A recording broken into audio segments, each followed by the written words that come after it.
Hi, and I thought let me record the thoughts that I had in my mind over the last say 10 to 12 days. So there were a couple of thoughts that came to me, and over a period of time, I decided, let me contemplate on these thoughts, and let me also pen down my thoughts. So there were about 10 thoughts that came to my mind, and I thought, why don't I make a video of this so that I can share it also, and I can also contemplate and come back to the thought process that I had, and so that's why I thought I'll make this. So the very first thing that came to mind as I transgressed the change from the pre-COVID era, exactly from 2017 when my dad passed away, and then to 2019 when my mother passed away, and my change in the organization that I worked for the last 24 years, and also a relocation from Goa to Thane. All these things, took a real toll on not only me, also on my family. Today, my elder daughter lives in Italy. She's chasing her dream of in psychology. My younger daughter, she's chasing her dream of being a CA professional. So she lives in Ernakulam. So she's doing horticulture. So my wife and me, we've relocated as I took up this assignment in 2019. So it's and my brother and his family live in Goa. So the only members of the eight of us, there are four of us in Goa, and then two of us here in Thane, and there's my daughter in Italy, and the other one in there. So it's a dispersed sort of family. So a lot of things in the mind and a lot of thoughts come, and it's not as easy as it looks, but life moves on. So I try spending time doing some work, doing some research activities, writing poems, writing something, riding, then long walks with my wife, some cooking with my wife, spending time with my wife. But what I did in the last 10 days, for me, I felt very nice after I put down everything that I had in my heart. So the first thing that comes is, right from our childhood, how did dad help us build our character? So dad stood out for so many principles of his. Maybe we laughed at some of his principles, but at this juncture, going by what he taught us. So dad was very clear on character and integrity, and he always said, do not compromise on do not compromise on integrity. Don't sell yourself cheap. So his life was based on love for all, and he always believed that everybody had good in them, and he always believed that it's only circumstances that make people bad, and that was his thought all along. Of course, as kids, as a kid, me and my brother always disagreed with him, but later on in life, now going back, now that he's not there with us since 2017, and going back on what he said and how he brought us up, it really makes a difference. So I'm a first generation immigrant. My dad not only left India very early in his life. He cut short his post graduation, because that was the call from the family to go abroad and get money, so that the rest of the family, could he could send money home for the rest of the family. So he was the youngest of two brothers and a sister, and he cut short his post graduation studies at Banaras Hindu University, and then went to Aden. He was, of course, taken to Aden through family members. So my dad not only left his house, not only left his road, the state, the country, but also went to a different continent, to live the so-called dream. But unfortunately, the civil war of in Aden, brought my dad, mom, and us back home. So In 64, he came back to India and got married to my mother, and then they went to Aden.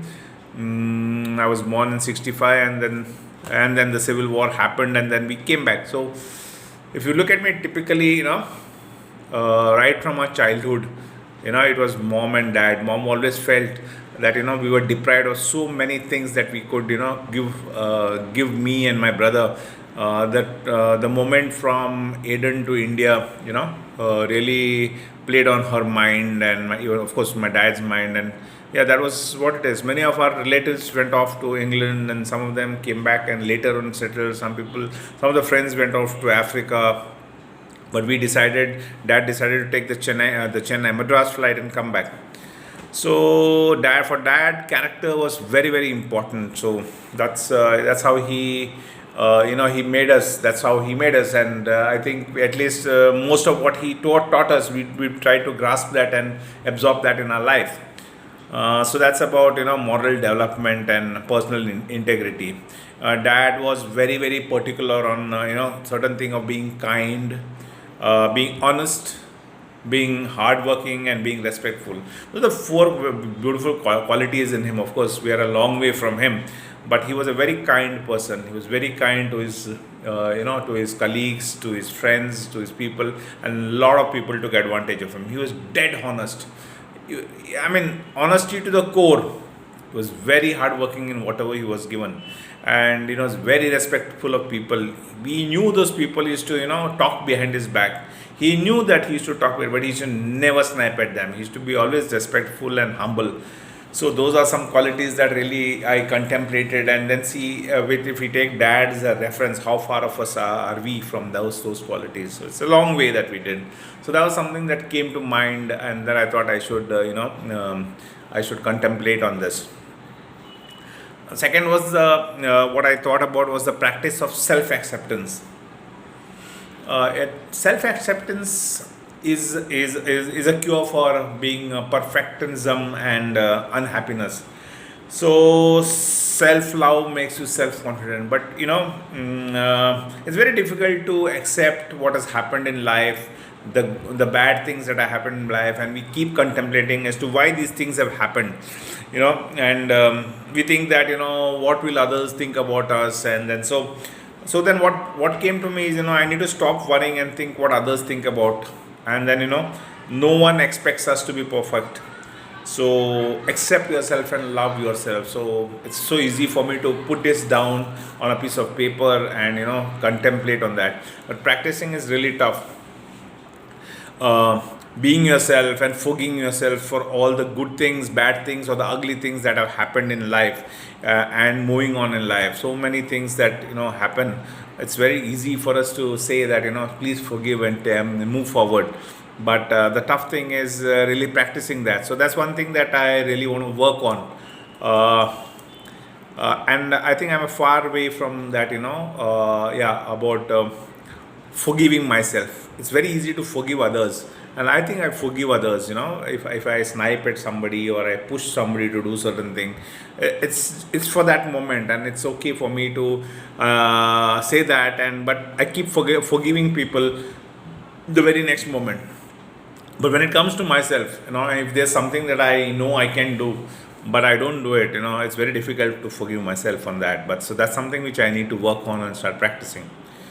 Focus on the thoughts, the quality of life. The core belief about myself sometimes becomes very very negative. Am I unlovable? Am I a loser?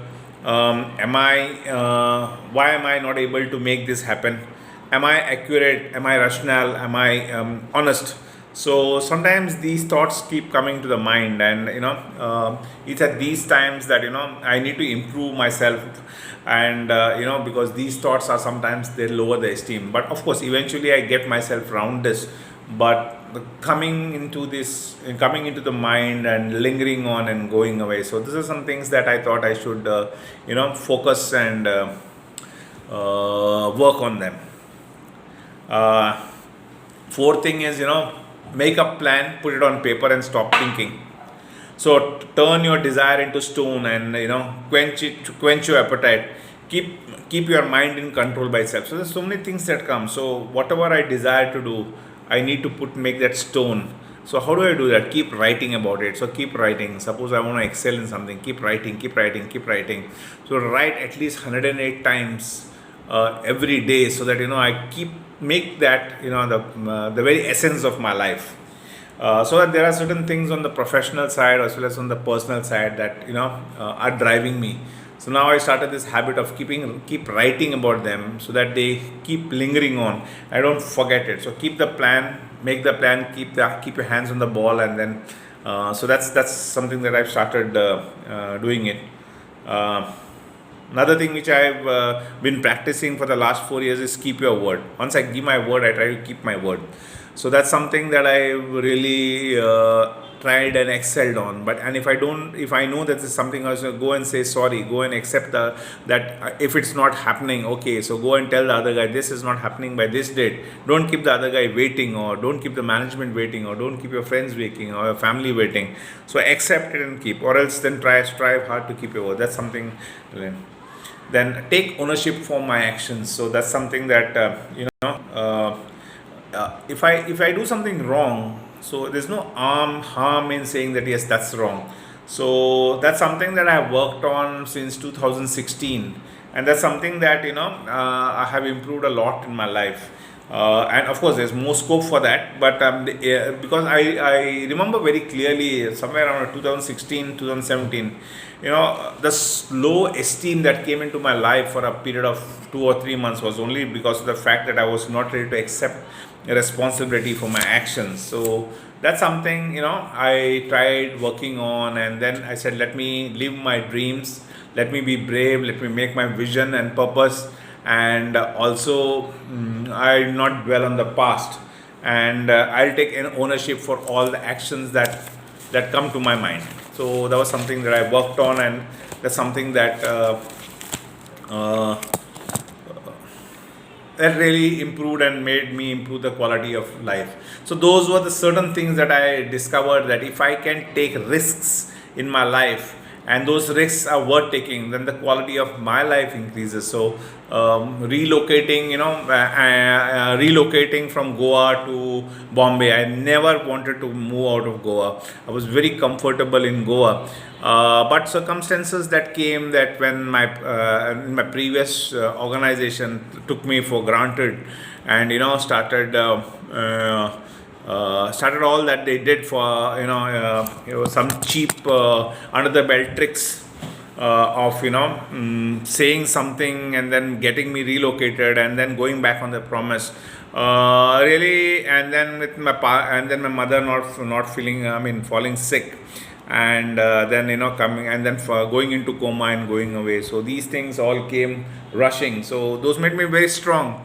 So it was in these times that I really said and put my thoughts together and said, build my a strong self-esteem, and not blame these external factors which I had no control over, and to learn from these experiences and move on. So once I took control of my life, we realized that the power of time and management and control and autonomy in my life came back to me, and life was much better that time.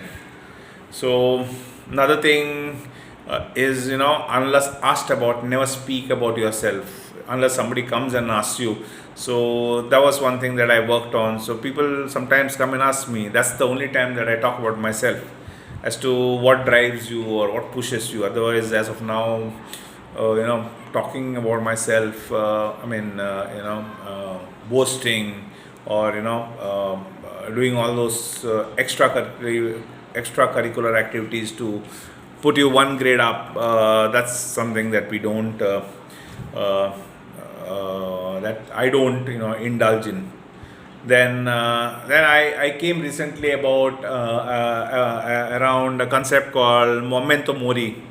Reminding myself of death, and remembering that I will die. So I'm as mortal as can be.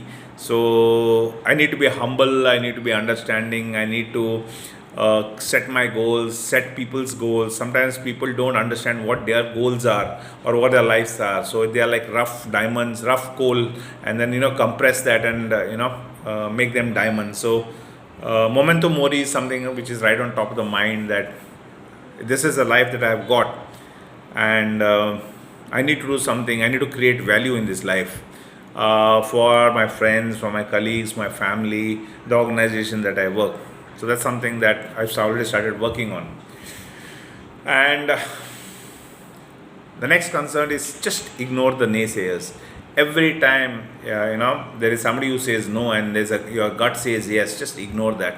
So that's something that I've started doing. Very this thing. I'm moving away from naysayers, moving away from people with negativity. That's something, or ignoring people with negativity, whether on WhatsApp, on Facebook, or in the office, or on during conversations. So that's something that I've started doing. I'm more at peace myself after I've started doing this. Then it's then there was another concept of have now an evening confidence ritual, where I examine my awareness, the examination and the determination regarding myself, and it helps me to be a better person with a better with a better confidence. And so daily, I before I retire for the day, I look at what has happened for the entire day, and then reflect on what could have been better, and what actually happened in the day. Similarly, in the morning when I get up, I'm so grateful that when I get up, my wife is next to me and all my relatives are there, my brother is there, my daughters are there. So very grateful to God. So these few days, these are the 10 things that I worked on, and contemplated on these a lot. So I thought, why not share? So thank you for the patient listening. And if you have any comments, please, you can put them right down in the comment box. Thank you.